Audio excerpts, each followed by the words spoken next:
What's up, guys? Here in the shop today, picking back up where we left off on Mr. Newman's first gen here behind us. So the last time we made a video about this, we put the tubular engine cross member in it, and we were getting ready to start on the engine mounts and getting the engine in and all that good fun stuff.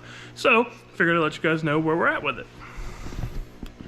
So since our last video, I have installed these saddles, these hoop saddles, into the frame here. And I know that might be a little confusing looking right now, but I promise it'll make sense. Once the engine mount is made, it'll really make a lot of sense. But essentially, what I'm doing is I have this piece of 1 3/8 tubing here that goes over this piece of 1 1/4, and this will actually become the saddle for the engine mount. So it'll have a tube welded on this to the engine mount, and same goes for this side. And then once I have the mounts all done and welded up, I will drill probably 2 holes here, one in the front, one in the back, through this tube, and then I will sleeve this tube for a 1/2 inch pin, 2 1/2 inch pins front and back. So to install this engine, or to remove this engine, you'll just pull these 2 pins. I'm going to put an alignment dowel in it so that way it'll fall right down on the dowel. But you'll just remove the pins on each side, and then the engine will be ready to come out at that point. And then when you go to install it, you just bring the engine back in and set the saddles down on the tube there. So super quick way to get the engine in and out of it, and it will be plenty strong. The way that the saddles go over this tube here, once everything is all done up, this will make a little bit more sense, but the engine can't try to come out of this because it's saddled over here and over here. When it's trying to torque this way, it's pushing down on this saddle, so it's not going to allow it to come out. And then with the solid transmission cross member, it can't go anywhere. So that's why we can get away with just pinning this thing in. Like on the Shod dragster, they have a similar concept to this because it's a dragster, it's all tube chassis. They have saddles that they just hose clamp in. And it's been working like that fine for years. And I just want to do the pins because the pins will be quicker and a little bit cleaner in my opinion.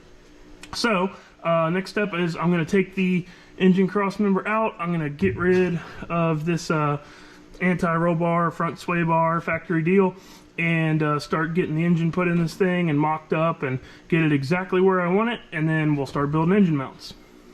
Okay, so the engine is in. I didn't do a time lapse of this one because I knew it was going to take a couple hours to put the engine in and to get it all mocked up exactly where it needed to go and whatnot. So I just thought a time lapse of that would just be painful. So let's check it out.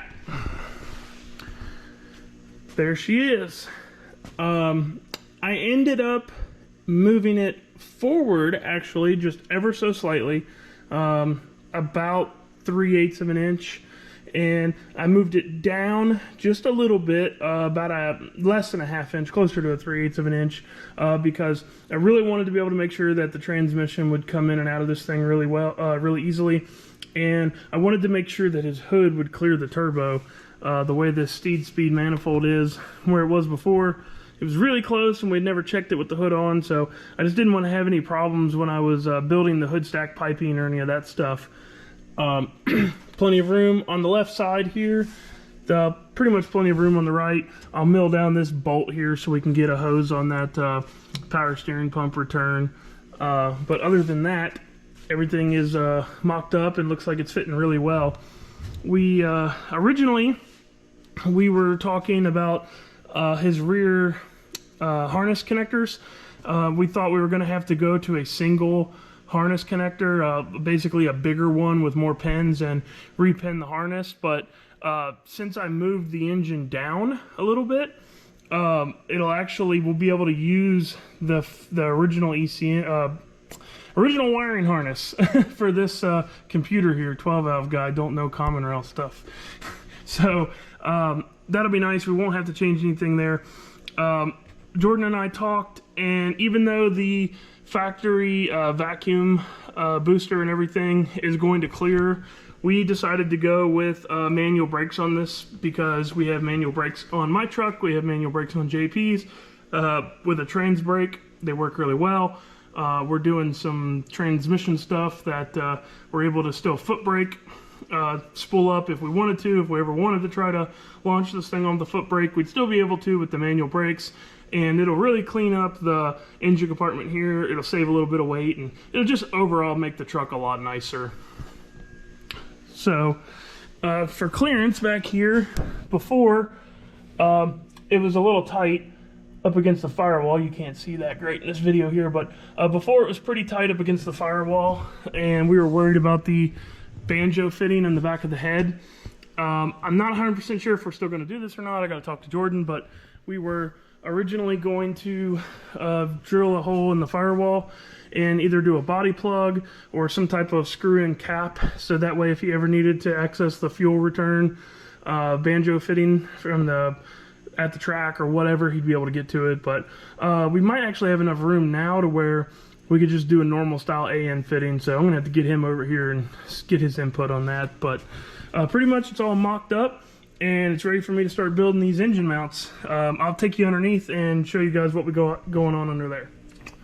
Underneath, you can see we've got tons of room here between the oil pan and the pumpkin, so we'll be able to actually drop the ride height of this thing down almost 3 inches, which will put it right in line with how my truck sits. So I know Jordan will be happy about that. He really wanted to get this thing as low as we possibly could. Plenty of room over here to get to the oil filter. There will actually be another oil filter mounted right here off of a bracket, so all this stuff will be super easily accessible. We can still get to our harmonic balancer nice and easy. Fuel filter, everything clears there.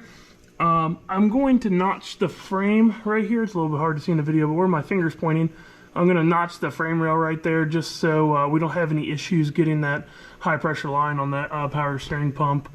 But other than that, this thing kind of fits like a glove. So if you remember in the last video about this, when the engine was in the kind of stockish location, the engine adapter plate was really close to the floor pan up there, and now we have freed up a ton of room, so it's going to be really easy to get the transmission in and out of this. I'm still going to trim the corners of the pinch weld where the firewall and the floor pan meet, but now we have a lot more clearance to be able to get the transmission in and out of this thing and run a flex plate shield and all of the other good things that we need to do. It's a little bit hard to capture on the GoPro here, but we have freed up quite a bit of room between the pumpkin of the front axle and the oil pan. We've got about 3/8 of an inch now, so that'll be enough to keep it from rubbing and be able to get the engine diaper on and off this thing without any problems. Okay, so the bulk of the engine mounts are done. You can kind of see the design here, how this is set up. So essentially, like I said before, this tube captures over top of this tube, and then that's all welded to the engine bracket here.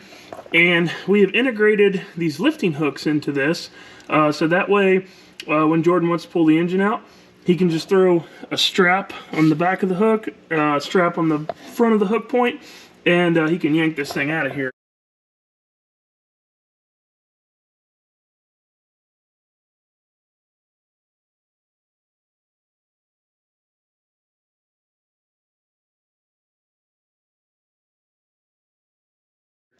The driver's side is the same way. Lighting's a little worse over here, but same exact concept on this side.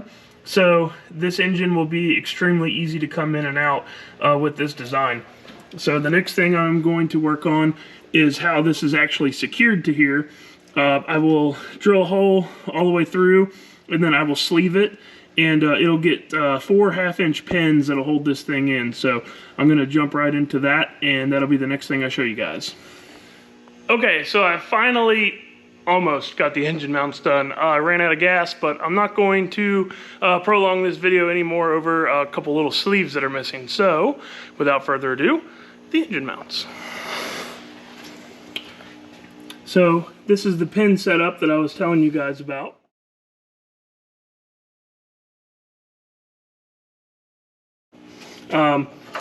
I took this is 125 wall, 3/4 OD, half-inch ID tubing, and I hole sawed on the main tube here, And I actually welded this, this became a sleeve essentially, and I welded that sleeve insert into the tube, so that way the pin slides down in that and it fits really nice and snug.